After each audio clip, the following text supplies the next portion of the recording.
नमस्कार दोस्तों, मुफ्त के उपचार चैनल में आप सभी लोगों का स्वागत है।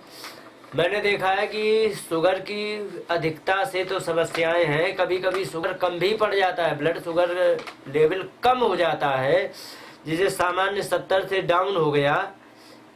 तो यदि डाउन है तो इसमें भी समस्या है। ये बहुत खतरनाक होता है। ये अगर जो हो गया तो ये क्या होता है कि ग्लूकोज हमारे शरीर में हर जगह जो चीज़ ज़रूरत वो पहुंचाता रहता है, और ये ग्लूकोज स्तर बढ़ गया तो वही शुगर ज़्यादा, कम हो गया तो हाइपोग्लाइसीमिया इसी को कहते हैं। माने शुगर स्तर कम हो जाना, ग्लूकोज कम हो जाना, इसी को हाइपोग्लाइसीमिया भी कहते हैं। तो ये अगर जो हो जाता है तो ये बड़ी समस्या होती है, क्योंकि हर जगह पर वो माइक्रो न्यूट्रिएंट्स नहीं पहुंचते, हर जगह पर पोषक तत्व तो नहीं पहुंचते। ये समस्या देने वाला है। तो सबसे पहले हम इसके कारण बता दें, कारण क्यों होता है। जैसे कि किसी को शुगर है और वो इंसुलिन ले रहा, लेकिन वो ओवरडोज दवा लेने लग गया तो इसमें तकलीफ होती है। वो फिर उसको कम कर देता है, ग्लूकोज को। तो कम करने पर भी समस्या आ जाती है। इंसुलिन ज़्यादा लेने से, अगर जो शुगर की दवा ज़्यादा ले तो वो भी कम कर देता है, इंसुलिन ज़्यादा ले वो भी कम कर देता है। खान पान समय पर ना हो, इससे भी हमारा ये हाइपोग्लाइसीमिया की समस्या आती है। और शराब पीने से, शराब यदि कोई नियमित पीता है तो उसको भी ग्लूकोज कम पड़ जाता है। लीवर की खराबी से और किडनी की खराबी से भी ये समस्या आती है हाइपोग्लाइसीमिया की। कभी कभी शुगर नहीं है, कोई समस्या नहीं, अचानक ये कम हो जाता है, फिर वो सही हो जाता है। यदि अचानक कम हो जाए तो अब इसको मैं पहचान बता दूं, लक्षण क्या है।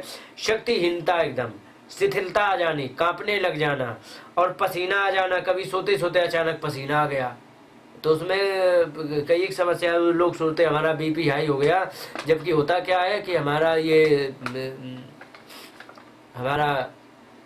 ग्लूकोज कम हो जाता है।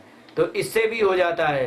तो और कभी घबराहट एकदम होना, बेचैनी हो जाना, एकदम कन्फ्यूजन होना, कोई चीज़ ठीक से समझ नहीं पाना, पसीना आना अचानक से आ जाना, ये समस्या है।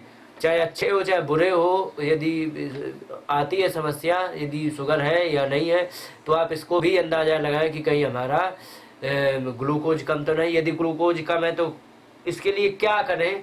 इसके लिए तो सबसे पहले तो मीठा खाएं, केला खा लें, चीकू खाएं, संतरा खा लें, इनसे भी गुड़ खा लें, गन्ने का रस पी लें, आपका तुरंत लाभ हो जाएगा, तुरंत। और एक चीज़ और बता दें, गुड़, चीकू, संतरा ये मैंने बता दिया है, ये शुगर कम को तो बढ़ा देगा, लेकिन बढ़े हुए शुगर को नहीं बढ़ाता है। इसलिए डायबिटिक पेशेंट भी इन चीज़ों को खा ले तो उसको कभी नुकसान नहीं करेगा, लेकिन जिसको कम है शुगर लेवल उसका तो ज़रूर बढ़ जाएगा। अब जैसे किसी बच्चे का है, बच्चे को क्या है कि बच्चा छोटा है, बता नहीं पाएगा, लेकिन उसका शुगर लेवल कम है, तो उसकी कुछ चीज़ें आपको खुद पहचाननी पड़ेगी, उसका ध्यान देना पड़ेगा।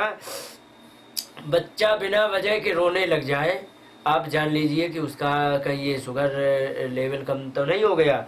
कभी चिड़चिड़ा हो जाए तो उससे भी शुगर लेवल कम हो जाता है। एकदम सुस्त दिखना, पहले खूब चंचल चालाक था, खेल रहा था, कूद रहा था, लेकिन अगर जो वो खेलना कूदना बंद कर देता है, शांत एकदम सुस्त हो जाता है, तो उसका ये भी देखना पड़ता है। अगर जो उसके शरीर पीलापन, त्वचा उसकी पीलेपन में आ जाए तो इससे हम समझ लें कि हमारा कहीं ग्लूकोज इस बच्चे का तो कम नहीं है। अगर जो इसमें यदि है किसी को समस्या, तो मैंने एक टेम्परेरी उपाय बताया, कुछ अब मैं तुम्हें आयुर्वेद बता दूं। आधा चम्मच मुलैठी का पाउडर सुबह शाम यदि रोज लेंगे तो बड़े आसानी से आप इसको ठीक कर लेंगे। और मीठा खाने से तो ठीक हो ही जाएगा। और इसमें क्या करना है, एक्सरसाइज बहुत ज़रूरी होती है। देखिए, एक्सरसाइज हर चीज़ के लिए बहुत ज़रूरी, हर बीमारियों के। इससे क्या है, ब्लड में इम्यून सिस्टम बहुत अच्छा बढ़ जाता है, जिससे कि जिसको कहते हैं हम रोग प्रतिरोधक क्षमता, तो ये बढ़ना बहुत ज़रूरी है। तो इसको बढ़ाने के लिए एक्सरसाइज बहुत ज़रूरी है। अच्छी नींद लेने से क्या है कि हमारे जितने हार्मोन्स होते हैं वो एकदम मेंटेन रहते हैं, समय पर काम करते हैं, अच्छे काम करते हैं, ये ज़रूरी है। अब जैसे सूरजमुखी होता है, सूरजमुखी के अंदर एक दाना होता है, उसके ऊपर छिलका लगा होता है, काला दाना होता है, उसके छिलका लगा, उसको छील करके यदि उसके सूरजमुखी के वे अंदर की मिगी को खाते हैं, बहुत अच्छा लाभ होता है।